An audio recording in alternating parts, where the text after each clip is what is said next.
You were born into a game you didn't choose, a game whose rules were written before you ever opened your eyes. Before you learned your name, before you knew the taste of victory or the sting of betrayal, the game had already begun. And the tragedy, most people never realize they're playing. They think they're living, but they're just reacting to programming, to patterns, to invisible scripts handed down from generations of fear, shame, duty, and silence. Life is a game, but not one of luck. It's a game of inner mastery. And if you don't learn how to play it, it will play you over and over again, until you forget that you were ever a player at all. Because the enemy isn't out there, it's within. It's the part of you that whispers, this is just the way it is. The part that clings to comfort disguised as character. The part that waits for permission to be powerful. But the moment you wake up to the illusion, when you realize the board, the rules, even the other players were all designed to distract you from your own sovereignty, that's the moment everything changes. You see, they teach you how to obey, but never how to observe. They show you how to comply, but not how to see. And this game? It's rigged not against you, but against your awareness. Because an awakened player is the most dangerous force in existence. Psyphoria. There's a moment that comes before transformation, a kind of psychological vertigo, where everything familiar starts to disintegrate, not because life is falling apart, but because you are waking up. This is psyphoria, the euphoria of psychological awakening, mixed with the terror of no longer being who you were. Most people run from this threshold. They turn back, because when your identity starts to crumble, the mind panics. It screams, if I'm not who I thought I was, then who am I? That's the first layer of the game. You were taught to fear death. But the death that liberates you doesn't happen in your body. It happens in your mind. It's the death of the mask, the death of the obedient self, the death of every belief you inherited but never questioned. And in that death, you start to see your job is not to cling to what's crumbling. Your job is to let it burn, because the self that emerges from that fire, that's not the puppet, that's the player. Mindset. Every game is first won in the mind. What you believe about yourself creates your ceiling and your prison. And most ceilings are made of fear that doesn't even belong to you. They told you to be realistic, but realism is just the camouflage of the defeated. What they meant was, stay small, stay predictable, stay manageable. But the mind, when claimed, cleansed, and commanded, is the most dangerous weapon in the world. You don't need a new life, you need a new lens. Your reality is just a projection of your unconscious beliefs. So if you want to change your life, you don't hustle harder, you upgrade your internal operating system. Why do you think systems of power pour billions into keeping you distracted, into feeding your mind with fear, with division, with images of perfection you'll never reach? Because an unfocused mind is a controllable mind.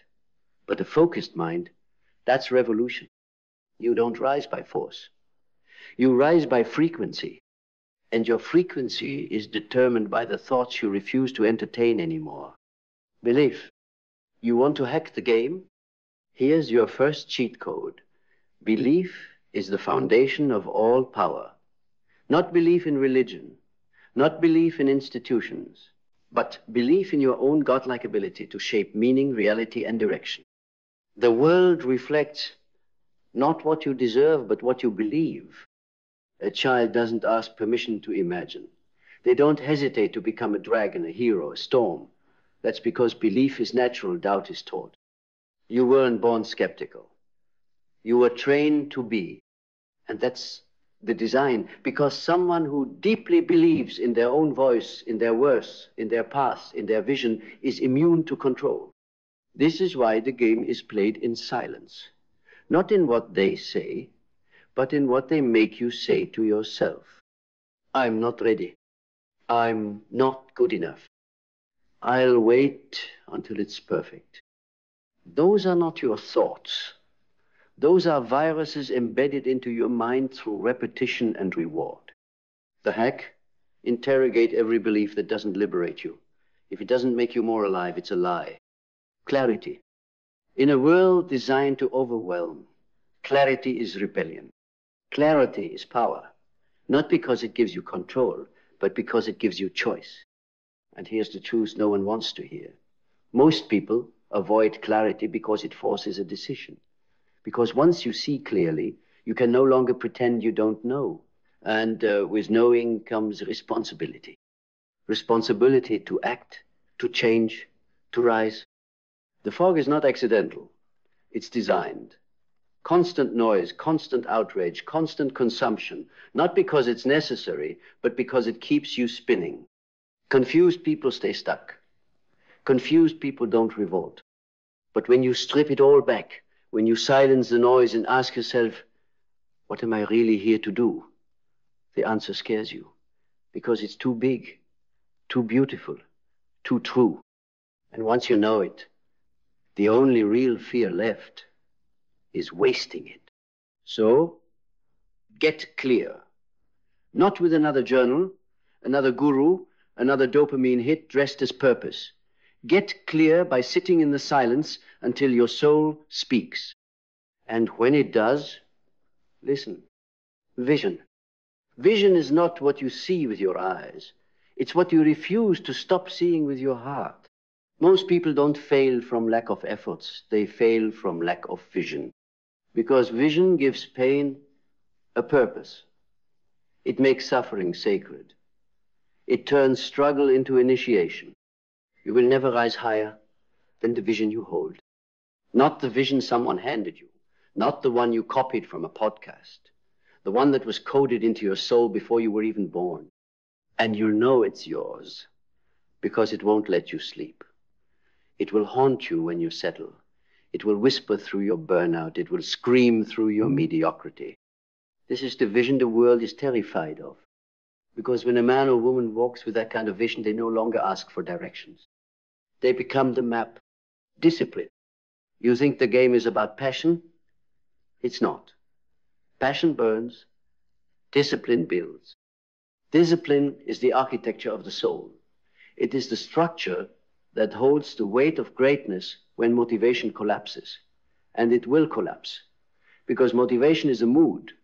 Discipline is a decision. Every kingdom you admire was built brick by brick, not in moments of inspiration, but in moments of relentless, unseen consistency. And the reason most people never win this game, because they worship their emotions. They think, if I don't feel like it, I can't do it. But the awakened player knows, if I only act when I feel like it, I'll never feel what it's like to become who I was meant to be.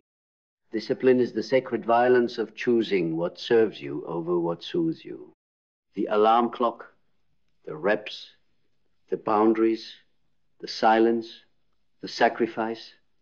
This is not suffering, this is initiation. You don't need to love it. You need to honor it. Because every time you choose discipline, you tell the world, I am not here to be a pawn. I am here to become the master. Action. You want to shift your fate? Move. Not tomorrow. Not when you're ready. Not after they validate you. No. Because clarity without action is delusion. Vision without execution is a hallucination. And potential without movement is just elegant regret. The mind will trick you. It will create infinite mirrors of almost ready. But the body knows. The soul knows. You were not designed to live in theory. You were designed to embody the truth. Every time you act in alignment with your deeper self, you reclaim territory from the false self. The self that wants to delay. The self that wants to please. The self that wants to stay invisible and call it humble. Action is sacred. Not just the grand gestures, the small ones, the daily ones, the ones no one sees, because those become who you are. And who you are in action is the most undeniable form of truth. You can't think your way into greatness. You walk into it with trembling hands, with shaking voice, with fire in your chest and doubt in your ears. But still, you move. Gratitude is not a mood. It's a frequency. A state of war against entitlement, against scarcity, against victimhood. In the game of life, gratitude is the anchor. Because when you're thankful, not performatively, but from the bone, you stop grasping and start receiving. The system trains you to want more, endlessly, more attention, more speed, more status. But when you pause to honor what already is, the spell breaks, because nothing new can come to a mind that curses its current state. Gratitude is not weakness, it's not passivity, it's the warrior's shield. It says, I'm grounded, I'm clear, I remember how far I've come. It's the weapon that makes even the hardest moments meaningful. Because when you bless your pain, it blesses you back as wisdom. Gratitude is the hack that makes even loss a gift, even endings holy. Adaptability. The most dangerous player in the game isn't the strongest. It's the one who shifts, who sees the storm and sails through it. You think strength is rigidity? No. Rigidity breaks. Power bends. Adaptability is the intelligence of the soul in motion. It's the art of letting go faster than you're being forced to. It's surrender without submission, change without identity, collapse. The ego fears adaptability. It wants everything defined, fixed, secure. But the game has no pause button. And clinging to what no longer serves you is a form of spiritual decay. To evolve, you must adapt, not react. Reacting is reflex. Adapting is response. Strategic, conscious, aligned. You don't need the map to change. You need to become the compass. That's how you stay unshaken, not by resisting the world, but by becoming so fluid, so aware that no shift can ever knock you off your path. Resilience. There is no success without suffering, no strength without scars, no power without pressure. Resilience isn't bouncing back. It's rising differently. It's not that the pain didn't hit you, it's that it forged you. It rearranged your priorities. It purified your circle. It made your yes sacred and your no unquestionable. Resilience isn't toughness. It's presence. It's waking up in a life you didn't choose, but deciding today, again, relentlessly, to build the one you deserve. Because in this game, it's not about who gets hit the least. It's about who builds meaning from the hit. Resilience is not a trait you're born with. It's a muscle forged by heartbreak, refined by rejection, and carved by time. And the moment you stop resenting the pain is the moment you start using it. Learning. In the ancient game of becoming, the most dangerous illusion is thinking you know enough. The ego wants finality. The soul wants expansion. Learning is the ritual of those who've accepted they are both divine and unfinished. It's the art of dissolving so that you can reform over and over again. True learning is not memorization, it's mutation. It doesn't just add to you, it alters you. And the real learning, it doesn't happen in comfort, it happens in contradiction. In the books you disagree with, in the feedback that hurts, in the silence after failure, where your next identity is being forged. Learning is a sacred invitation to become new. And if you're not learning, you're not living, you're just repeating. Don't worship what you already know. Use it, sharpen it, challenge it. Because the game isn't to be the smartest in the room, it's to be the most evolved. Destiny, there is no fate, only frequency. Destiny is not written in the stars, it's etched into the choices you make when no one is watching. It's not something that finds you, it's something you build, day by day, choice by choice, death by death. The death of excuses, the death of waiting, the death of the former self, Because the truth is, you're not discovering your destiny, you're remembering it. It was always there, beneath the trauma, beneath the noise, beneath the scripts and labels and masks. It was the whisper in your childhood dreams, the fire you felt when you saw someone doing what you were born to do. But the game taught you to forget, to chase applause, to blend in, to betray the truth in your gut in exchange for comfort, for belonging, for silence. Yet even in your forgetting, your destiny never left you. It waited. In the background, in the breakdown, in the betrayal that cracked your armor just enough for the light to get in. Because pain is the messenger and longing is the compass. Destiny doesn't shout, it pulls.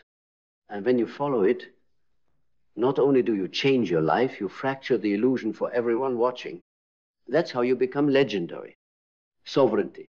Sovereignty is not about being above others. It's about never being below yourself again.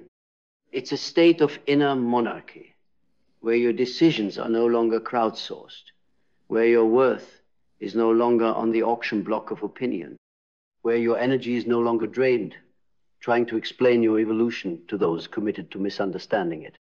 Sovereignty is the end of spiritual outsourcing. You stop asking, what should I do? You start declaring, this is who I am. It's the internal empire where you no longer negotiate with your intuition, no longer trade power for validation, no longer accept crumbs and call it enough. You become whole, not flawless, whole. That means you can see your darkness and not flinch, own your chaos and not collapse, stand alone and still feel complete. Because sovereignty is not given, it's taken.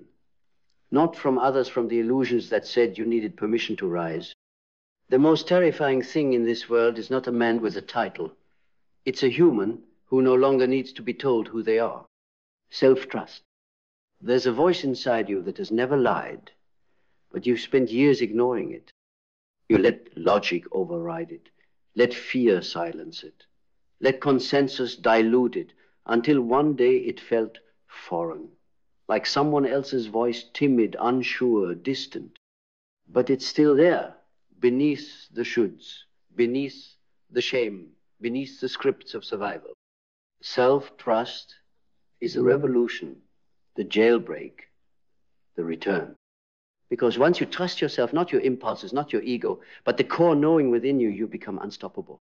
It's not that the path gets easier, it's that the doubt dies. You don't need everyone to believe in you. You don't need certainty. You don't need proof before the leap. You are the proof. Every time you made it through what should have broken you. Every time you rebuilt with nothing but will. Every time you rose without applause. That is the evidence. Self-trust is not arrogance, it's remembrance. It's the sacred pact that says, no matter what happens, I will not abandon myself again. Legacy. You were never meant to survive and disappear. You were meant to disrupt, to enter this world as a whisper and leave it as a roar. Not for fame, not for ego, but for the echo. Because legacy is not what they write about you. It's what moves through them because of you. It's the permission you give others when you live fully, the courage you ignite when you speak truth, the map you leave behind when you walk your path, unedited, unfiltered, unapologetic. The game ends for everyone. But most people don't realize they were playing until the final screen fades. Don't be that person. Don't wait for death to remember you were born to live.